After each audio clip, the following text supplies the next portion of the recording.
Supreme কোর্টের নির্দেশ অমান্য করতে গিয়ে আদালত অবমাননায় মামলায় ফেঁসে গেল মমতার সরকার।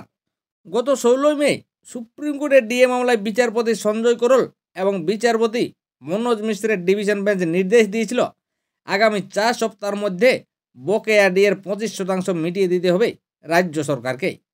যদিও রাজ্যের তরফে বর্ষিয়ান আইনজীবী অভিষেক মনু সিংভি বারবার এই যুক্তি দেখান ডিএ রাজ্য সরকারি কর্মীদের অধিকারের মধ্যে পড়ে না, এটা ঐচ্ছিক বিষয়, তাই কেন্দ্রীয় হারে ডিএ দিতে বাধ্য নয় রাজ্য সরকার।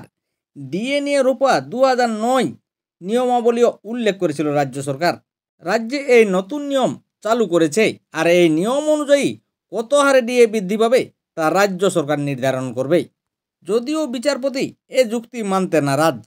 তাতে বিচারপতি বলেন, দিনের পর দিন এইভাবে রাজ্য সরকারি কর্মীদের ডিএর টাকা আটকে রাখা যায় না, তাই ডিএর ন্যূনতমটুকু নির্দিষ্ট সময়ের মধ্যে মিটিয়ে দিতেই হবে।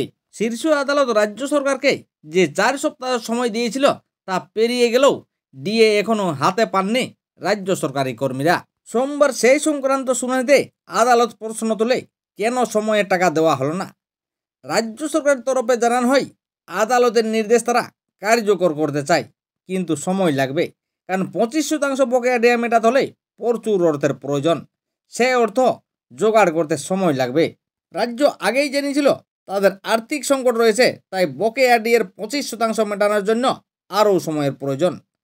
সুপ্রিম কোর্টের অন্তর্বর্তী নির্দেশ পুনর্বিবেচনা আর্জিও জানিয়েছিল রাজ্যের আইনজীবী। সুপ্রিম কোর্টের বিচারপতি সঞ্জয় কারাল এবং বিচারপতি PK মিশ্রের বেঞ্চে আজ এই মামলাটি উঠেছিল। অবশেষে পিছিয়ে গেল ডিএ মামলার শুনানি। আগামীকাল মঙ্গলবার ফের এই মামলার শুনানি হবে। তবে আগামীকাল মঙ্গলবার আদালতে কী রায় দেয় সেই দিকেই তাকিয়ে রাজ্য সরকারি কর্মীরা।